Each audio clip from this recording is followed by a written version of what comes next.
Ladies and gentlemen, the secret word tonight is spoon. S-P-O-O-N. Really? You bet your life.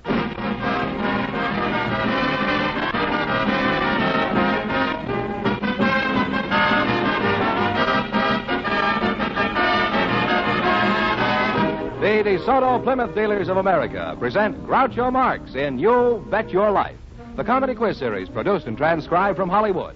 And here he is, the one, the only... Groucho, sorry. My name's Yasamin Khan.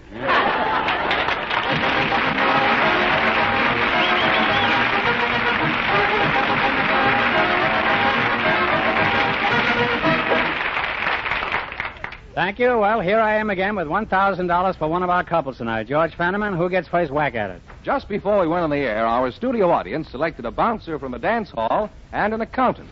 And here they are, Mr. Alan Landman and bouncer Bill Graves meet Groucho Marx. Welcome, gentlemen. You bet your life. And if one of you says the DeSoto Plymouth secret word, he wins $100 instantly. It's a common word, something you'll find around the house. Mr. Bill, Graves. Bill Graves, huh? You're a bouncer at a dance hall? Yes, sir. Where you from, Bill? I'm from within a stone's throw of the Churchill Downs in Lexington, Kentucky. Mm-hmm. And what do? You throw stones around there? Oh, yes, sir.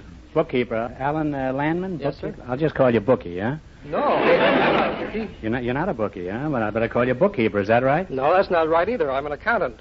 You're very hard to please, aren't you? I'll call you Count, is that all right? Or Int. I was Int, huh? Tell me, Count, what do you do as an accountant?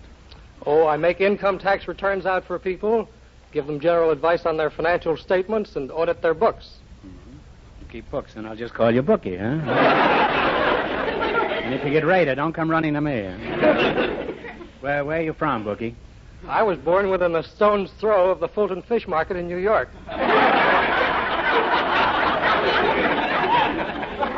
You were born near the fish market, huh? That's right. Mm-hmm. And how long did you flounder around there before you... Al Smith was born around there, wasn't he? Oh, that's right. Mm-hmm. What's the most common bookkeeping error you find in your work, Mr. Landman? I would say transposition. Well, you'll have to say more than that. I mean... That left me as cold as those stones where you were born with them. Huh? I mean transposition of figures. That is, writing $16,489.12 as $16,498.21. Transposing the figures in sequence. Well, I lost you a long time ago. And, Jersey Bounce, tell me, where do you work? I work at the Roseland Roof, 833 South Spring Street. Mm-hmm. And what is Roseland Roof? It is the finest taxi dance hall in the United States. I didn't know taxis could dance. Huh? We have some two-legged taxis that dance very well, sir. Some night, if you're off and you have a moment to spare... I'm off every night, huh? I'd like to have you come down and visit us. Well, I'd be very happy to, huh? They strap a meter on me, I suppose? What do you do at the Roseland Roof, Mr. Graves? I'm the manager, the elevator operator, the policeman. I'm a union man. I work 8 hours in the morning and 8 hours at night. Did you figure that joke out on your boss this time? Or... Now tell me, Turkey Trot, how many girls work at your dance emporium? Huh? Between 75 and 100. Those are pretty loose figures to have on a dance floor.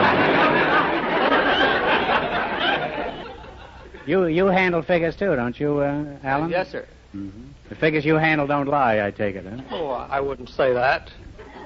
You don't have to, I just said it. Huh? Do you ever run across cases of simple fraud? What's a good way to skin a widow out of her mite, for example? Well, you pad the figures on an expense account. Steady now, there. Well, you're a rascal, that's what you are. You pad the widow's figures? Well, how do you catch a crook like that?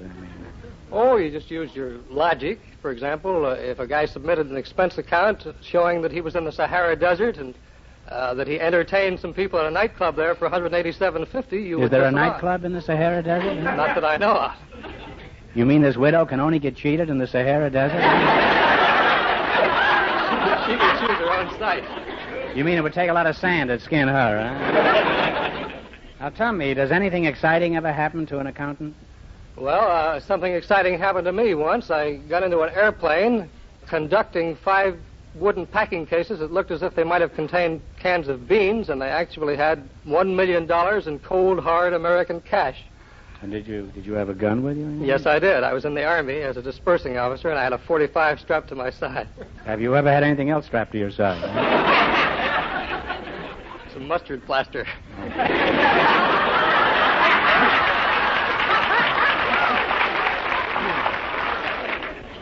Well, there's worse things than that to be stuck with, you know.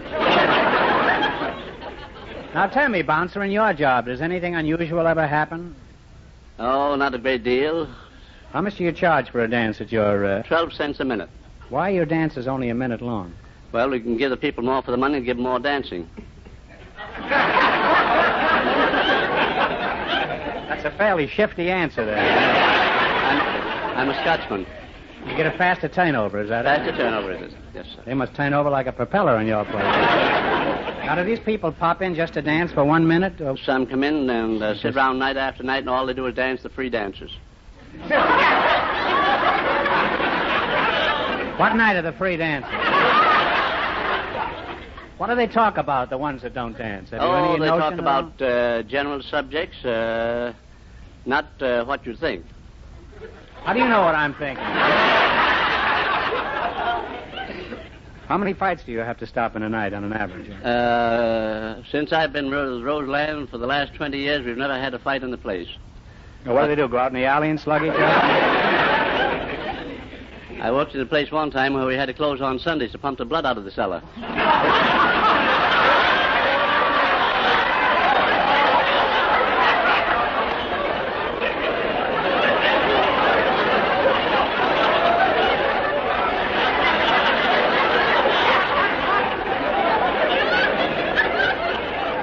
You don't happen to remember what they did with the old blood, do you?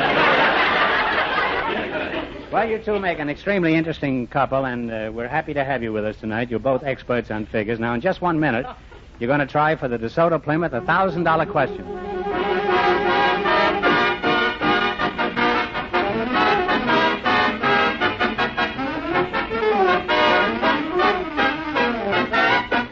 Just a week ago, the DeSoto Plymouth Dealers of America introduced the brilliant new DeSoto, the finest car that has ever borne the name DeSoto. It's a completely new model from bumper to bumper. From its beautiful new front grille to its wider rear end, here is the car that is styled for comfort as well as beauty.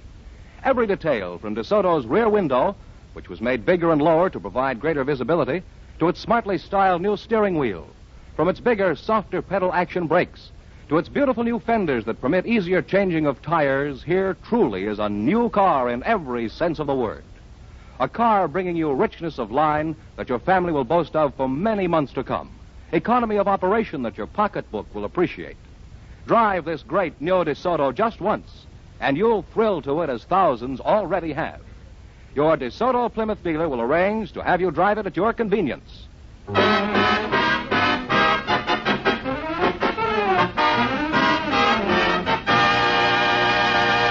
Now, let's see if a bookkeeper and a bouncer will get the chance at the $1,000. Fenneman, tell them the rules of You Bet Your Life. Each of our three couples has $20. They bet as much of that 20 as they want on each of 4 questions. The couple that earns the most money gets a chance at the DeSoto Plymouth $1,000 question at the end of the show. Our other 2 couples are in a waiting room off stage, so they don't know what's happening out here. Here we go. Let's see how high I can build you $20. You selected famous dates in United States history as your category. Here's your first question. You have $20. How much will you bet? $3. Is that all right with you? No, let's make it Here's 10. a fellow lived at a racetrack, huh? He said make it 10. Make it 10. Is that okay Make with it you, 10 is Bill? fine. Okay. What happened on October 12th, 1492? Columbus discovered America. You said it right on the nose, Bill. And we're off to a great start, Groucho, with $30. Remember, you're going for $1,000 tonight. How much of the $30 will you bet? 20. Not $20, no. Make it 15. Make it $20, and all right. What happened on December 7th, 1941? That's a Pearl Harbor. That's right. Japanese attacked Pearl Harbor. They're climbing. They have $50. You're climbing. You got 50 smackers. Here's your third question. How much of the 50 are you going to go for? Well, this time we'll plunge a little. We bet $35. So, you're going to bet $35. Okay, all right. What happened September 2nd, 1945? Was it VJ Day? What do you think? VJ Do you Day? agree with that?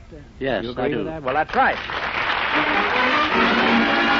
Now they have $85, Groucho. Here's your last chance to beat the other couples. How much of the 85 will you risk? Let's try 75. $75. What far-reaching event happened on October 24th, 1929? The crash. The crash is right. And they wind up with a grand total of $160.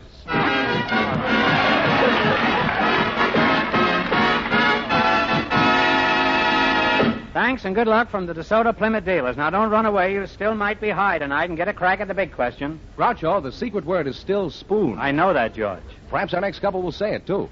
Just before we went on the air, our studio audience selected a chiropodist, Dr. Theodore Dale, and his partner is a housewife, Mrs. Sue Prosen. And here they are, folks. Meet Groucho Marx. All right, welcome, kids. Welcome to You Bet Your Life. And if one of you says the secret word, he wins $100 instantly. It's a common word, something you'll find around the house. A chiropodist and a housewife, eh? Doc Dale, is that the way? That's correct. What kind of a name is that? Is that Swiss? Well, it's leftover Piccadilly. I had some leftover Piccadilly tonight. That isn't my name. What do you mean, leftover Piccadilly? It's Well, English? Way back, the family's name was Piccadilly, and this was left of it. Where you from, Doc? Redondo Beach, California. Mrs. Sue Prosen? Mm-hmm. Where you from, Sue? Boston. You married? Yes. What does your husband do for a living? Building contractor. How did you meet your husband? My mother wanted to borrow a hammer. Your mother went to borrow a hammer? Uh-huh. And she borrowed it from a friend, and he had a son, only I didn't know he had a son. Who had a son, the hammer? No, it's very simple, really. The friend had a hammer. And that's how you nailed him? And then, yes, he came over and brought the hammer, and I wanted to get a dog. And when What's that? I wanted to get a dog, and when Instead I of saw a hammer, you mean? Well, she wanted the hammer. I didn't. Oh. But when I saw this guy drive up, and he didn't have a very nice car, and I thought, well, I could ask him to take me for the dog because my boyfriend had a new car, and I couldn't ask him to take me for the dog Why? because he wouldn't let a puppy in his car. Well, when we got home, the landlady met us at the apartment, and she said, you can't have a dog here. Just a hammer, huh? So, very simple, really. He took the dog home with him. And on the way home, he said, if you married me, you could have me and the dog. And I said, well, for the dog's sake, I'd think about it. But it took the family 2 months to arrange the wedding. Had no place to put the dog, I suppose. No, his mother didn't want it. But we didn't get the dog. It got lost. Tell me, I want to ask you one question. What happened to this first Schlemiel that you were going with, huh? Still around. The one with this brand new car that wouldn't let any livestock in it. What happened to him, huh? He's still got the car. Still got the car and that's Yeah. all, huh? Mhm. And you've got a hammer and a dog and a husband and everything, huh? No dog. No Just dog. a cat. Now you got a cat? Kids, too? Yes, 2 of them. 2 kids. And only 1 cat, huh? You ought to try to get another cat, huh? That's the cat to worry about. Either that or do away with one of the kids. Doc, how did you meet your wife? Did you have a hammer in your hand at the time? Oh, no, but I had a... Was she going around with some foot pad and you rubbed her out? What happened? Well, I was, as a student, I I'll was... call you Piccadilly, huh? Piccadilly. Piccadilly, huh? Uh, I picked a dilly one night.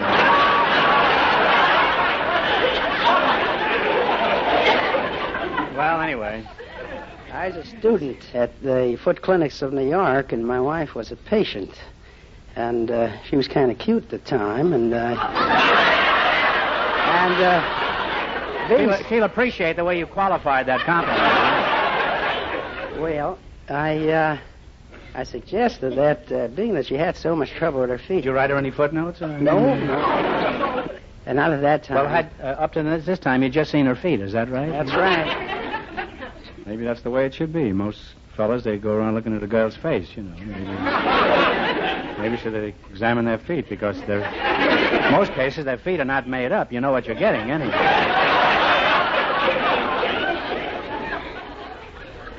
You two have 2 of the most romantic stories I've ever heard. A pussycat in an old car and a foot doctor. Now tell me, Hotfoot, how did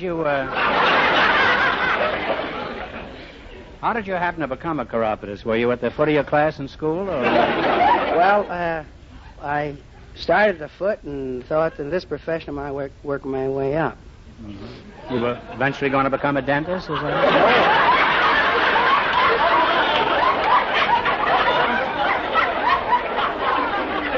Become successful. Oh, I see. Why do so many people have foot trouble? And a lot of it's traced back to childhood, and very few parents will take the trouble to take their children to have their feet examined, and you find that 60% of children have foot trouble. Well, what kind of feet do you treat? Any kind. Any kind of feet? I wish you'd come over to my house. My piano is getting pigeon-toed the leg. Well, what's the chief reason that people come to your office? Their feet hurt. Well, you ask a silly question, you get a silly answer. I knew if I talked to a chiropodist, sooner or later I'd put my foot in it. You mean people have trouble with their dogs, is that it? That's right. And you take care of their dogs? I sure do. Well, then actually you're a veterinarian, huh? No, I'm a chiropodist. What's the matter, Doc? Didn't you like that joke? Oh, I thought, well, it's corny. What was that? Corny. Corny joke. Well, you ought to know. You're an expert on corns.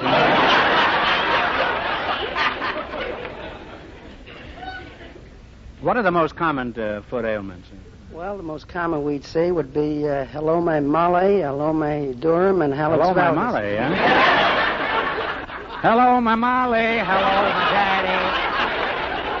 Why, Joseph Howard sang that, and I wonder who's kissing her now, huh? You mean that's a foot disease? By the way, Doc, my wife's foot hurt quite a bit this morning. Could you suggest anything that might help? Well, if you tell me where it hurts. Well, it hurts in the seat of my pants. That's why she's kicking.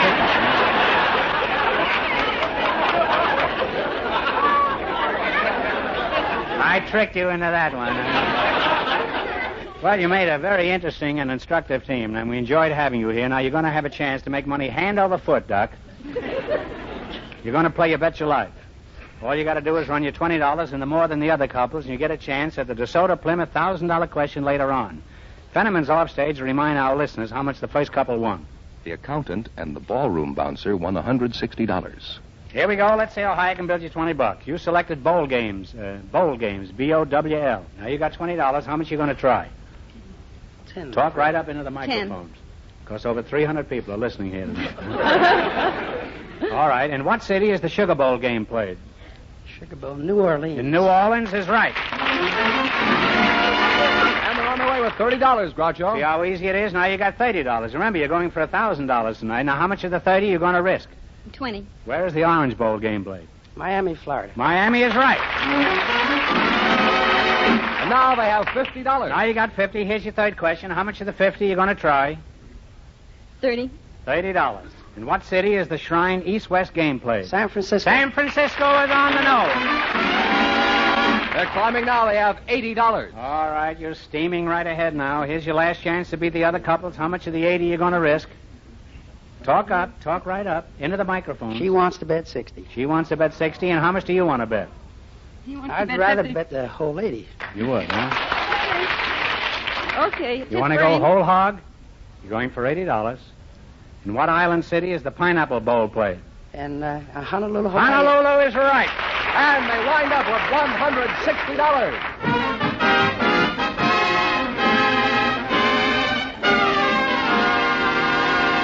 Thanks and good luck from the DeSoto Plymouth dealers. Now, pretty soon we're going to know who's going to earn the chance at the $1,000 question. George, who's ahead so far? Well, nobody's ahead so far. Nobody's ahead so far. Both the first couples have $160. You mean they're neck and neck? They're neck and neck. Well, let's hope they don't do any neck and neck in here, huh? And let's not forget that the DeSoto Plymouth secret word is still spoon. Say, Groucho, we have a surprise for you. Our final couple is an Irish war bride and her husband. And here they are, Mr. and Mrs. Wysowski. Meet Groucho Marx. Welcome for the DeSoto Plymouth dealers, youngsters. And if you say the secret word, you win $100 in cash instantly. It's a common word, something you'll find around the house. Mrs. Wysowski, you're an Irish bride? Yes. Wysowski, you're one of the Notre Dame Irish. Faith and Begotten and Barry Fitzgerald. Sure, and it's a fine thing to be after having you here with us here tonight. Huh? How's my brogue? Oh. They don't talk that way where I come from. They also don't talk that way where I come from.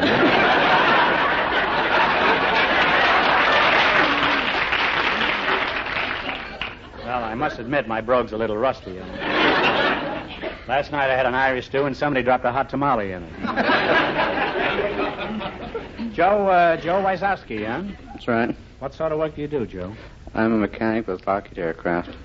Lockheed Aircraft? What part of Ireland are you from, Joe? Kewanee. Kewanee, Illinois? That's correct. And what part of Ireland are you from, Phyllis? Belfast. Belfast. Huh? How long since you've been in Belfast? About 5 years. You have no discernible brogue at all, do you? We don't talk the same way as they do in the South. In the south of Ireland? How long have you been an Irish war bride, Phyllis? Well, we were married the day after St. Patrick's Day in 1945. Do you have any little Irish males at home? No, I haven't. Have you?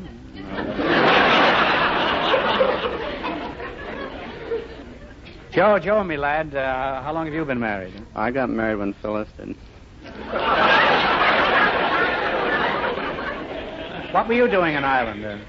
Well, I was an aircraft mechanic for Lockheed. In Ireland? Yes. When you were courting Phyllis over in Ireland, where did you take her, Joe? Well, we went for an occasional walk, just show once in a while. Well, now that you're an old married couple, where do you take her now for excitement? Oh.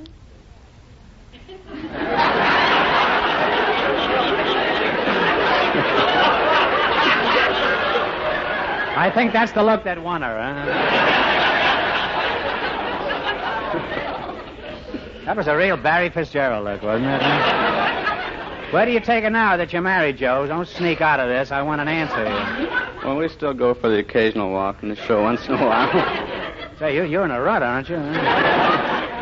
Now, before you met Joe here, how many nice Irish bucks were you engaged to, Phyllis? None. I was too young.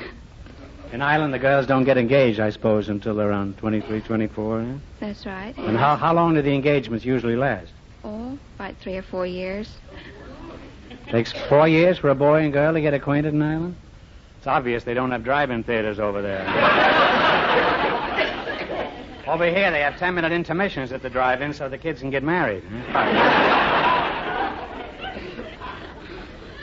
Have you ever kissed the Blarney Stone, Phyllis? No, that's in the South. Well, since you never kissed the Blarney Stone, would you tell me how old you are? 27. Are you sure you haven't kissed the Blarney Stone? How old are you, Joe? I'm 35. Phyllis, how old do you think I am? And no flattery now. Oh, I'd say about 40.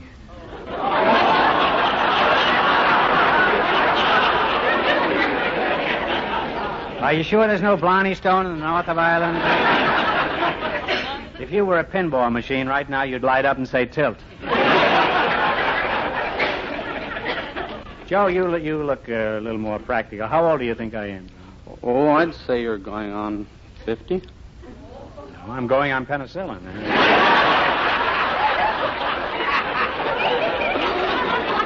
I grow my own, too. I scrape it off old moldy jokes.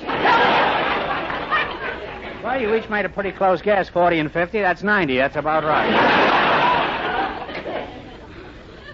Well, this has been inspiring having you here tonight, Aaron Gobra, as we Celts always say. Now, you're going to play the DeSoto Plymouth game, you bet your life. If you beat our other two couples, you'll get a crack at the $1,000 question. I can't tell you how much they won, but George is off stage to remind our listeners. The first two couples are tied with $160 each. Here we go. Let's see how high I can build you $20. You selected capitals of states as your category. Is that correct? All right, you've got $20. How much you going to try? 10. What is the capital city of Colorado? Denver. Denver is correct. And they're on their way with $30, Groucho. Remember, you're going for $1,000 tonight. How much of the 30 are you going to try? Talk right up, Joe. 20. $20. What is the capital city of Nebraska? Lincoln. Lincoln is correct. They're climbing. They have $50. All right, you got $50. Here's your third question. How much of the 50 are you going to risk? 40. $40. What is the capital city of Virginia? Richmond. Richmond is right. They're really on their way now. They have $90. Well, you're zooming along. You got $90. How much you going to try? We'll try 80. You're going to try $80. What is the capital city of New York? Albany. Albany is right. And they wind up with $170. And that means that the Irish couple get the chance at the DeSoto Plymouth $1,000 question.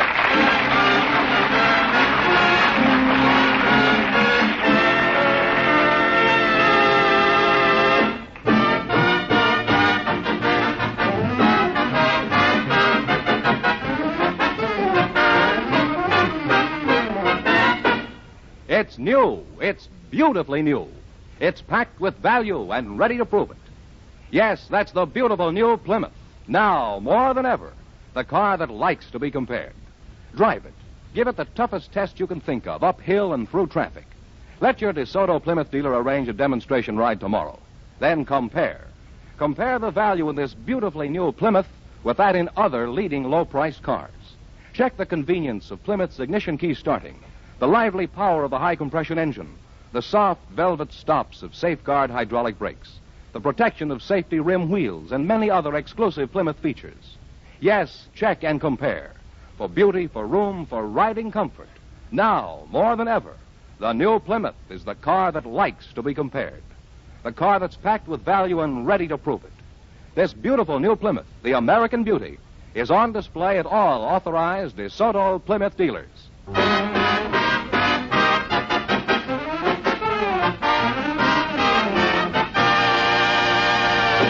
And here's the Irish war bride and her husband, all ready for the DeSoto Plymouth $1,000 question, Groucho.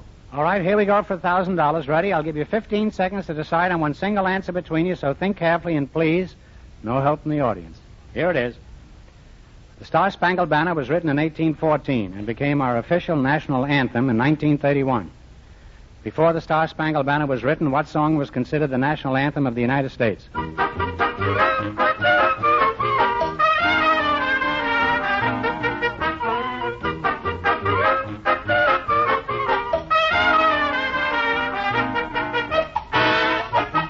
Okay, what's the answer you two have decided upon?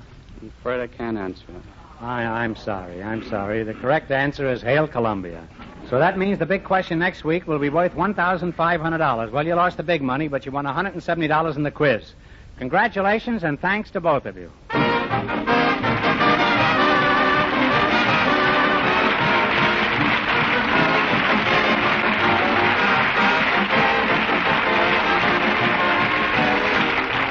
You Bet Your Life is a John Goodell production, transcribed from Hollywood, directed by Bob Dwan and Bernie Smith. Music by Jerry Fielding. Be sure to tune in again next Wednesday night at this time for the Groucho Marx Show, You Bet Your Life. Presented by the more than 3,000 DeSoto Plymouth dealers of America. And remember, all dealers who sell DeSoto also sell Plymouth. Two great cars, both products of the Chrysler Corporation. And don't forget, next week's big question will be worth $1,500. Well, it's time for Bing Crosby, so good night, folks. And remember, just be sure to see your DeSoto Plymouth dealer.